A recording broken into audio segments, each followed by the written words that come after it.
meditojnë në krijimin e qejve dhe tokës, se pasha Zotin, çdo njeri, sa do dituri të ketë, i cili mendon thellë në krijimet madhështore të Zotit, duke filluar me qejt edhe me tokën, edhe me yjet, edhe me planetet, dhe me galaktikat, dhe me tokën, dhe me diellin, dhe me hënën, dhe me malet, dhe me kotrat, dhe me detet, dhe me oqeanet, do t'jetë besimtari pa diskutueshëm.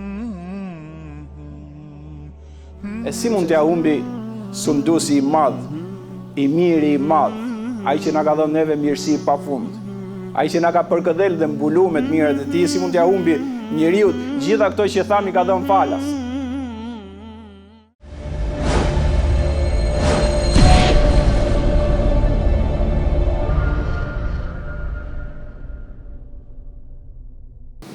Innal hamdalillah nahmaduhu wa nasta'inuhu wa nastaghfiruh wa na'udhu billahi min shururi anfusina wa min sayyiati a'malina. Man yahdihillahu fala mudilla lahu wa man yudlil fala hadiya lahu. Nashhadu an la ilaha illa Allah wahdahu la sharika lahu wa nashhadu anna Muhammadan abduhu wa rasuluhu wa habibuhu wa khaliluhu wa safiyuhu min khalqihi. أيها المؤمنون أوصيكم ونفسي بتقوى الله جل جلاله وتقدست اسمه. E falenderojmë shumë të madhin Zot, i qofshim fal. E lavdërojmë, e madhërojmë dhe e falenderojmë që na krijoi, na bëri për njerëzve. Dhe me gjitha lavdet mëdha, të pafundme atij që i meriton, pra Zoti i gjithësisë që na bëri për muslimanëve dhe muslimaneve, për besimtarëve edhe besimtarëve. I themi i madhi Zot fuqiplot, na ruaj nga e keqja e punëve tona dhe e vetëve tona. Se vlla dhe motër e nderuar që janë në xhami të begatoftë i madhi Zot, nuk e shkatron njeriu në asgjë tjetër përveç se e keqja që grumbullon shpirt dhe e shpërndan atë dhe e bën jetë pastaj në veprat e tij. Dëshmojmë me një dëshmi të madhe, me një kënaqësi të madhe dhe duke e quajtur një vepër që do të na shpëtojë neve në këtë botë dhe në botën tjetër, që i madhi Zot fuqiplot është një dhe një vetëm dhe adhurimi i takon vetëm atij. Dhe Muhammed Mustafa alayhi salatu wassalam ishte njeri si gjithë ne, i veçuar me shpallje hyjnore, i veçuar me Islam. Vëllezër, motra të nderuara, kemi nisi serial temash për udhëtimin e madh për tek i madhi Zot. Fuqiplot, udhëtimi për ai që lumsi ai që kur udhton e ka zemrën të mbushur me dashuri për të, dhe mirë për atë që kur i vjen çasti me u largu nga kjo botë nuk e njohi. Dhe hasha lillah e mohoj atë. E vërteta absolute që na shpjegoi madhi Zot, ajo që e çon çdo njeri që qoftë dhe pak të logjikoj, është që nuk ka pas mundësi kurrë që gjithë ky krijim universal të mbarojë me disa vite jetë.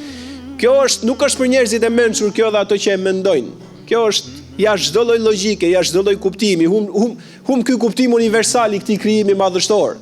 Ajo që e plotson mozaikun e kuptimit njerëzor është që vetëm vazhdimi i ekzistencës njeriut dhe dita që do të shpaloset e vërteta absolute, vetëm ajo është panorama e qartë e besimit, jo vetëm librat e shenjtë po, edhe e logjikës dhe e kuptimit, se kur njeriu ballafaqohet me këtë madhështi universale, dhe pastaj çdo gjë humb kuptimin, vetëm jeton njeriu ca vite dhe s'ka kuptim më, kjo nuk i jep, kjo është një ngërç logjik. Kjo e fyen inteligjencën njerëzore. Përse një njeri përveç librave të shenjtë, po të logjikoj pak do dalin këto konkluzione madhështore dhe të mëdha të padiskutueshme. Gjithsecili prej nesh e ka një borxh për të shkuar ke i madhi Zot. Vëllezër dhe motra të nderuara, gjëja e parë, sa i japim shpirtin, sa i adhurojmë të madhit Zot, ne na shkon mend, çdo t'i shkojë çdo njeriu. E përcaktoi Zoti i gjithësisë në Kur'anin famlar, tha hatta idha jaa ahaduhumul maut, derisa dikujt për njerëzve i vjen vdekja. Hatta idha jaa ahaduhumul maut, qala rabbi irji'un, tha Zot, i thua çfarë dëshiron? Tha më kthe dhe herë në dynja. Dhe e pyesin engjëjt, për çfarë? Ato që e kanë marrë. Për çfarë do të shkosh në dynja? A do të shkosh takosh familjen? Do të shkosh se ke lënë në amanet? Ke ndaj borxh për pasurinë që ke, për tokat, për pronat, për çfarë? Jo, thot, du vetëm të kthehem pak kohë. Po për çfarë i thonë? Që të bëj vepra të mira. Dhe pasha Zotin e madh që krijoi qiellin dhe tokën, vëlla dhe motër e nderuar që janë në xhami, mos harro kur këtë. Që njeriu i cili i jep shpirt do të kërkojë që ta ketë mbush jetën me vepra të mira, dhe ne me miliarda kanë vdek. Me miliarda kanë hikë i madh i Zot dhe kanë këtë dëshirë, shansi i madh i joni dhe për ca kohë sa të dëshiroj ai është që ne kemi këtë mundësi. Dhe elhamdulillahi rabbil alamin, ne jemi në xhuma, në emrin e të madhit Zoti qofshin fal. Se xhumaja ka i peshtë më dhe ke fuqi ploti, ke i gjithë fuqishmi dhe i gjithë pushtetshmi. Por ajo që është madhështore është që njeriu do të kërkojë për atje që ti ketë veprat më shumë të mira. Dy gjëra, vetëm kaq do përmend, dy të mira dhe dy gjëra që dëmtojnë shumë njeriu andej. Gjëja e parë që do të kërkojë njeriu me të madhe, që ta kishte vepruar nëse nuk e ka vepruar, dhe ta kishte përsos nëse e ka vepruar, është falja namazit. Mbi të gjitha është e padiskutueshme besimi dhe dashuria për të madhin Zot, këtë e tham. Mbas kësaj janë dy vepra madhështore. Njëra ka të bëjë me të madhin Zot, borxhi atij, dhe një ka të bëjë me njerëzit, borxhi ndaj njerëzve. E para gjë që do të jetë memoria në çdo njeriu që vdes, ai ka fal 5 vaktet apo jo? Nëse njeriu i ka fal 5 vaktet, do mendoj, ai kam përsos ato apo jo? Pra i kam plotësuar ashtu siç duhet. Prandaj profeti alayhis salam thot, kur dalim përpara Zotit gjithësisë do na llogariten 5 vaktet. Dhe mbasi mbarojnë ato dhe kanë ai mangësi, do thuhet a ka fal synet ky person që t'ia plotësoj mangësit. Kjo është llogari, vëlla dhe motër e nderuar që janë në xhami. Nuk e humb muslimani dhe muslimani jam mirë këtë, se ka humb veten në çdo aspekt. Përpiqet shumë. Nuk po themi që ai që si fal 5 vakte sot ti filloj të gjitha, por robi përpiqet. Sa asnjë hypin kat 5 në të njëjtën kohë, fillon kati i pari 2 të falësh, 1, 2 derisa të arritësh me lejen e të madhit Zot ke 5 vakte. Por ato janë dritë, ato janë argument, ka thënë profeti alayhis salam, dhe ato janë shpëtim përpara të madhit Zot. Prandaj i njeriu që i jep shpirtin, edhe i jep atë që i ka fal 5 vaktet, dhe 5 vaktet falin gjinafet njëra mas tjetrës. Kur falim ylen, janë fal gjinafet që ke bërë nga sabahu deri në ylen, dhe me radhë presupozojnë që ai që është fal 5 vakte ja dhuron shpirtin të madhit Zot pasi gjinaf. Dhe kjo është e lumturia e madhe. Fa amma in kana min al muqarrabin fa rawhun wa rayhanun wa jannatun na'im. Nëse është njeriu që po vdes Zot nga të afërmit e mi, thot i madhi Zot, qetësi do të ketë, lumturi dhe jannatun na'im, xhenet me begati të madhe. Prandaj gjëja parë që i bën çdo kush apel për shpirtin e vet, kjo nuk është për asnjë. Kjo çdo njeri e ka për veten e tij. Dhe e dyta, kjo është me Zotin, pastaj vazhdon agjërimi e merat. Ne po përmendim kryesor shtyllën e Islamit që është namazi. Pastaj ka një hak që vjen me njerëzit, nuk ka hak më të madh. Dhe nuk do ta ndjej njeriu veten më të lumtur dhe të gëzuar që e ka vepruar se sa respekti ndaj prindërve.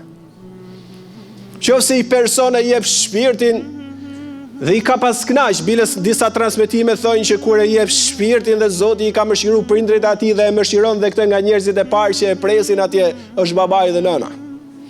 Ato që e mbajtën ditët e vështira të lindjes tij me ngrohtësi dhe dëmshuri, në ditët e para të vdekjes tij po ato janë. Po nuk ka lumturi më të madhe kur ti takosh ato dhe ato i ke lënë të kënaq kur kanë ikë nga kjo botë me ty, nëse ato kanë ikë përpara teje. Abdullah ibn Abasi ishte duke dhënë mësim me nxënësit e tij dhe vjen një person. Ishte nga një vend tjetër. Tha kam bërë krim. Tha çfarë ke bërë? Për xhelozi, kishte dash një femër. Ajo nuk e kishte dashur edhe ishte martuar me një tjetër, ky po nga vend tjetër që se kapte ligji këtu ku ishte. Dhe tha e kam vrarë. Jam penu sa s'bën më. Tha ka falje ke i madhi Zot për mu? Kështu i tha. Ky e pa dhe i tha, drejt për drejti. Tha, a kena një nga prindrit gjallë? Tha, nënën gjallë kam. Tha, respektoje në maksimalen e vetë, se inshallah Zoti i madhërishëm do të falë. Dhe iku ky person. Dhe i tha nxënësit e vetë. Tha, si është kjo? Tha, tha Abdullah ibn Abasi, ishte djali i xhas profetit, dietar i madh, deti i madh i diturisë islame. Tha, parshat madhin Zot, s'kam parë vepër që të afron më shumë me fuqi plotin, dhe që ti falë më shumë mëkatet dhe nga pesha dhe nga lavdia që ka respektin ndaj prindërve, prandaj atë i dhash se ilaç. Vëlla dhe motër, të nderoftë i madhi Zot. Dje Me ju ndaj disa emocione në fakt që nuk i ndaj çdo vend. Ndroj jetë një njeri afër dhe e gjej rastin, ti lutem Zotit ta mëshiroj dhe ta fal atje ku e ka shpirti. Nuk e kapa dot, sepse u lajmërova vonë çastin që e dha shpirtin. Shkova ndoshta 5 minuta me vonesë. E po më thoshte djali vet, elhamdulillah musliman, tha, ashtu siç e kemi përmend para 2 javësh, çastet e fundit filloi duke pa majta zjatas, janë ato engjëjt që vinë dhe pastaj i hapi shikimin shumë, është çasti kur vjen engjëlli që e merr shpirtin. Me thonë drejtën herë pas here, ndoshta jo shpesh, po duhet herë pas here për atë që ka zemër, u futa pastaj dhe e kam larë vetë. Po ju them vllazërisht, nuk ka ilaç më të madh, nuk ka të vërtetë absolute më të madhe, dhe nuk ka realitet më të madh se sa ti kur ballafaqohesh me një njeri që ka ndruar jetë, dhe aty ti e ke gjithë Kuranin brenda përpara teje dhe e ke gjithë realitetin e jetës përpallë teje. Kush nuk ka zemër, në fakt nuk ja sugjeroj, se don pak. Prandaj profeti alayhis salam ka thonë, kush lan një që ka ndruar jetë, i falen 40 gjinave të mëdha. Kush e vesh me qefin, do ta veshi Zoti me rroba për xheneti. Po si ide, ajo të ballafaqohesh ti me një realitet pasha Zotin dhe ato që zbesojnë Zot. Qofse do ta kishim pa dhe për jetu minimumi që do kishim përfitu, s'besoj, s'ka po tjetër, aty mbaron. Nuk do ishin kaq këqija janë. Nuk do ishin kaq këqija janë. Se çfarë fitove që ja more bukën fëmis tjetrit dhe ja dhe vetëm fëmis tat? Çfarë fitove? S'beson po tjetër, në rregull, do ta gjesh që është, po ti nuk e beson. Çfarë vleti ajo që bëre, mashtrimet që bëre, lakmia pafundme që kishte është, domethënë dhe një që nuk beson aty piqet. Imagjino për një që është besimtar. Kur shikon dhe duhet mendoj veten e vet, që i ditës do ketë mundësi të hapi më syt. Edhe trupi i tij ka marrë fund, s'vlet dot. Dhe aq i pafuqishëm jes, ati nuk lan dot veten tënde më. Ky është realitet që në fakt kur e shikon me sy, ti bindesh më shumë. Dhe qartësohesh më shumë vëlla dhe motër të begatofti i madh i Zotit. Po a di për çfarë ndaj këtë detaj me ju? Sepse e di që ju se keni përjetu, që nuk e keni përjetu, jeni si unë përpara se tisha në ato çaste, dhe e di që dynjaja të gjithëve na përthith. Dhe shejtani mallkum bashkë me materializmin e bën njeriu që të hutohet, të mashtrohet me gjithë se e din që i dit do t'ik. Dhe në mënyrë graduale harrojmë realitetin e Kur'anit famlar dhe besimin e thellë dhe dashurinë e madhe për fuqiplotin. Harrojmë busullën e madhe hyjnore, veprat e mira që i kërkon i madhi Zot dhe hutohemi. Ato të cilët nuk besojnë kur vinë, që vizitojnë atë që ka vdekur në Vareza, sa dalin nga Varezat harrojnë, po për ke Varezat i shikon njerëz të pjekur dhe të menduar. Neve nuk na takon kjo vëlla dhe motër të begatofti i madh i Zot, se kur ta shikosh që nuk flet, nuk dëgjon më trupi, shpirti ka ikë i madh i Zot. Shpirtin e morën ato engjëjt që folëm ne po flasim për trupin. Çfarë vlerë pati? Çdo pasuri që e patë ti e le. Edhe fëmijët që i kishe ti i le. Dhe çdo njeri që i kishte afër ti i le. Dhe çdo gjë e kësaj dynjaje mbeti. Ti shkove ke i madh i Zot me besimin që e ke pasur dhe me veprat që ke bërë. Prandaj çdo njeri prej nesh me lejen e të madhit Zot nuk duhet ta lejoj shejtanin në mallkum dhe jetën e kësaj bote të na mashtrojë. Prandaj falja namazit dhe respektimi maksimal i prindërve janë dy gjëra që njeriu merr shpërblime të jashtëzakonshme ke i madhi Zot dhe begatohet në këtë botë dhe në botën tjetër. Me një rast profeti alayhis salam ka qenë duke kaluar në dy vareza, në vareza në disa varre. Dhe kafsha e tij u tremb. Dhe ndalun dhe shokët, tha, të kujt janë këto varre? I thanë të disa njerëzve që kanë adhuruar Zot tjetër me të madhin Zot. Dhe ishin dhe disa varre tjera. Tha, po i shikoj. Në qofse nuk, i thot shokëve, në qofse nuk do t'ishit njerëz si edhe ju do vdesit, do t'ju mundsoja ta shikonit, por është e frikshme për atë që do vdesi vetë. Përballohet kur kalon anej, nuk përballohet me parametrat që ka njeriu në këtë botë. Prandaj nuk ja tregoj.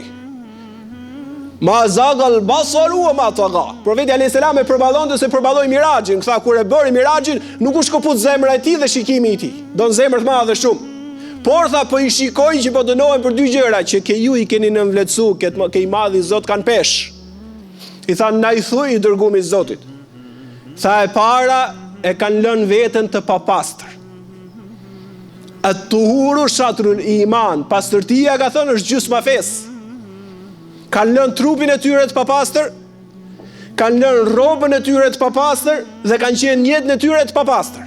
Po dënohen tha në jetën e varrit.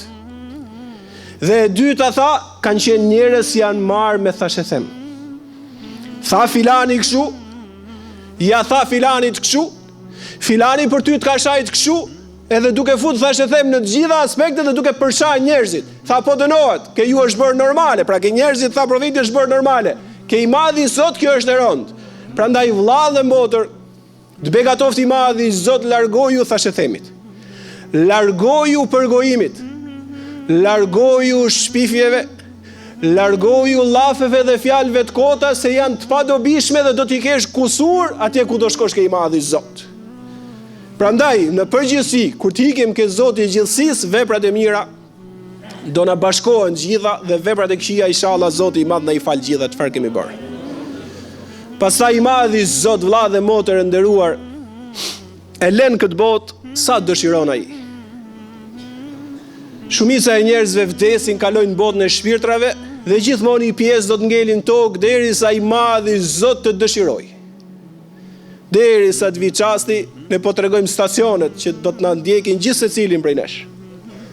Vazhdon kjo botë sa do të vazhdoj, asnjë njeriu nuk I është leju me dhënë datë për të.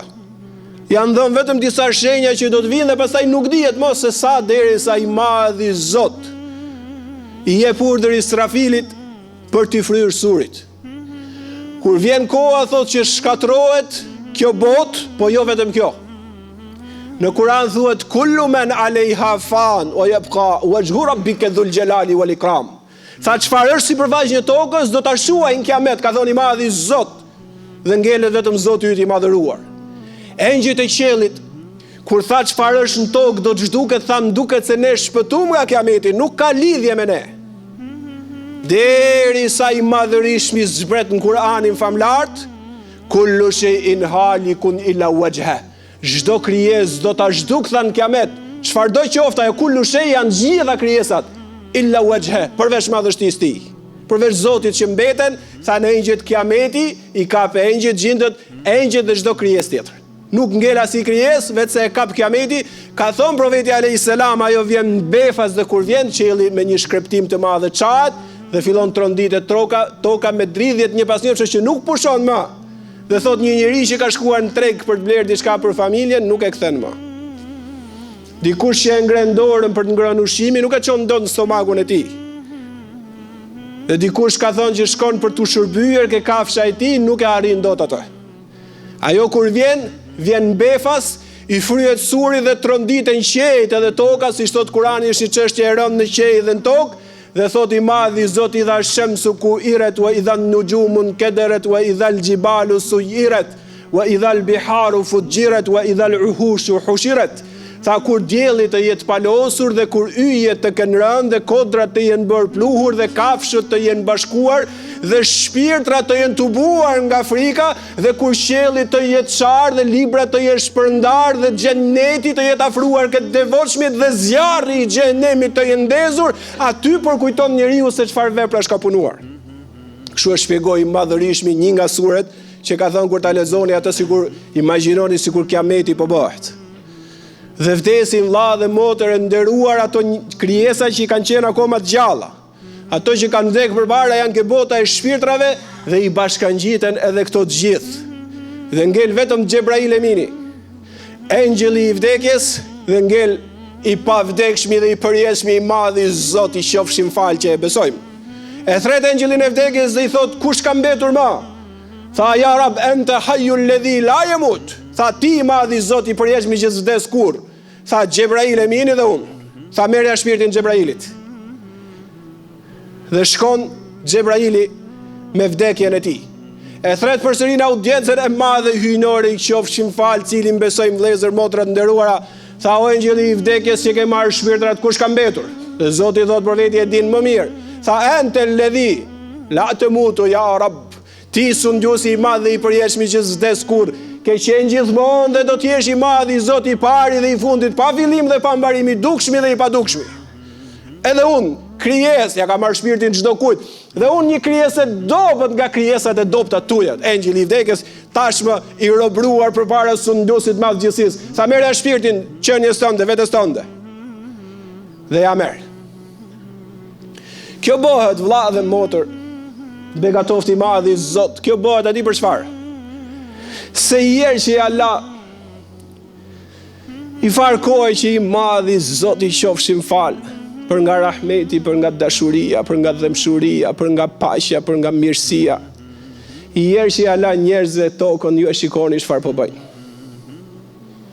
Për i farë kohë, ja sot, 70-80 vjet, 100 vjet, shikoj ç'krime bëhen, ç'vrasje bëhen, ç'kaos bëhet, ç'rëmuje madhe bëhet, ç'mashtrime bëhen, ç'intriga bëhen, ç'smirë të madhe ka, ç'xhelozi të madhe ka, çfarë urrejtje ka, çfarë zilie ka, çfarë përgojimi ka, çfarë thashë themi ka, çfarë shpifjesh ka, çfarë mashtrimesh ka, çfarë intrigash ka, çfarë gënjeshtrash ka, çfarë imoraliteti është shpërndar, çfarë bigjozi qarkullon. E sa vepra të këqija, ja la për i farë kohë. Edhe shife se që bëjmë në njerëzit, dhe i madhi Zot me i qasë sa këtu më thot, i rafshojnë që të gjithë. Për të bora i që shuhet kameti i madh. Dhe pastaj thot, kur e ka kthyer çdo gjë në plur, çdo gjë është hyrë në plur nga materja. Përveç ato shpirtra që janë atje dhe ato xhenetit që ekzistojnë. Thot Zoti i gjithësisë, thot një fjalë të madhe. Thot enel xhebaru, enel xhebar. Tha unë jam sundjuesi dhe i gjithë fuqishmi, unë jam. Enel xhebabire, wa emnaul xhebabire. Ku janë mbretëri dhe sundjuesit që erdhën mbas tyre? Unë jam i gjithë fuqishmi dhe sundjuesi, ku janë sundjuesi dhe bijtë e tyre? Dhe e thot një herë dhe s'ka përgjigje, kush do përgjigjet? Dhe e bën herën e dytë dhe nuk përgjigjet kush. Dhe e thot herën e tretë enel xhebaru, enel xhebar. Unë thot jam i gjithë fuqishmi, unë jam i gjithë fuqishmi. Ku janë fuqishmit? Ku janë ato që për pak kohë ja lash tokën dhe i ngjante vetja si të fuqishëm? Ku janë sot? Ato s'përballojnë dot, vdesin shumë shpejt. Dhe nuk ka përgjigje. Dhe pastaj thot Kurani, pyet Zoti i gjithësisë, "Limanil mulkul yawm", atëre kujt i takon sundimi i vërtet sot? Ku janë ato që u gënjyn? Dhe s'ka përgjigje dhe Kurani jep përgjigje vet. Lillahil wahidul qahhar. Tha sundimi absolut i përket atij që është një dhe mbi zotron çdo gjë. Dhe thot Ebu Hurajra transmeton në hadith, e leni madhi Zoti qofshin fal, kështu në pluhur çdo gjë deri sa don ai. Është përmend një 40, po nuk dihet sa 40, a 40 muaj, a 40 vite. Vetëm i madhi Zot nuk është përcaktuar, kaq ka thënë profeti alayhis salam 40. Dhe e thret Israfilin për të ngjall gjithë krijesat. Dhe subhanallah el adhim, vlla dhe motër, begatofti i madh i Zot, lum për atë ringjallje kush e ka dash sundusin dhe krijuesin e vet. Lum në atë ringjallje kush është fal 5 vaktet. Dhe lum kush i ka respektu prindit, dhe lum kush ka bërë vepra të mira, dhe lum kush ka kërku falje për kusuret dhe gjinafet dhe mëkatet që i ka pas. Ringjallen njerëzia përpara sundusit madh gjithësisë, i qofshim fal, që e besojmë dhe i qofshim fal që na jep mundësi të flasim për të. Dhe gjëja e parë, vëlla dhe motër e nderuar, për ta mbyll, që do dëgjojmë nga i madhi Zot në ditë, dhe lum nga kjo fjali për të drejtit dhe mjerë për të padrejtit, dhe thot la dhulm el yawm. Tha o krijesat e mia që u ringjalla, o njerëz dhe o gjin, sot s'ka më padrejtësi. Kush ka punuar drejt dhe mirë do të shpërblehet, kush ka bërë padrejtësi në tokën time pa drejt do të dënohet. Dhe janë nxjerr i madhi Zot, Gjelle shanu, o Gjelle gjelalu, o të qaddeset esmau. Në mesin e mahsherit me miliarda në skajet e qejve janë 7 palë të miliardave të engjëve të 7 qejve, me miliarda, me triliarda që janë të rreshtuar, të heshtur, të friksuar për nga respekti i madh i Zotit gjithësisë, dhe janë nxjerr mahsher njerëzis një plak të shëmtuar, pa fund shëmtuar, por hedh sipër saj flori shumë dhe zbukurime shumë sa t'i verbon të syt, dhe kur janë nxjerr njerëzis përpara i pyet a e njihni kush është? Thojnë shumë po na përngjan, 100% s'po e kuptojmë. Tha as më shumë i madhi Zot, as më shumë dhe as më pak, vetë se dynjaja që humbet ju nga ajo për mua. Ajo tha ka qenë gjithmonë plakë shëmtuar dhe imoraliteti i tillë është, dhe e keqja e tillë është, dhe mojimi i Zotit i tillë është, dhe mashtrimi i tillë është, dhe intriga e tillë është, dhe smira e tillë është, dhe zilia e tillë është, përgojimi i tillë është, thashëthemi i tillë është, e keqja është, por kur ajo u zbukurua tha ju u mashtruat ndaj saj. Kush u mashtruat ndaj saj do dënohet. Zoti na bof mos mu mashtru nga dynjaja, na bof besimtar të mirë. Amin ya rabbal alamin. أقول ما تستمعون وأستغفر الله لي ولكم ولسائر المسلمين. Meditojnë në krijimin e qejve dhe tokës, se pasha Zotin, çdo njeri, sa do dituri të ketë, i cili mendon thellë në krijimet madhështore të Zotit, duke filluar me qejt, edhe me tokën, edhe me yjet, edhe me planetet, dhe me galaktikat, dhe me tokën, dhe me diellin, dhe me hënën, dhe me malet, dhe me kotrat, dhe me detet, dhe me oqeanet, do të jetë besimtari pa diskutueshëm. E si mund t'ja humbi sunduesi i madh, i miri i madh, ai që na ka dhënë neve mirësi pa fund, ai që na ka përkëdhel dhe mbulu me të mirat e tij, si mund t'ja humbi njeriu gjitha këto që thamë i ka dhënë falas.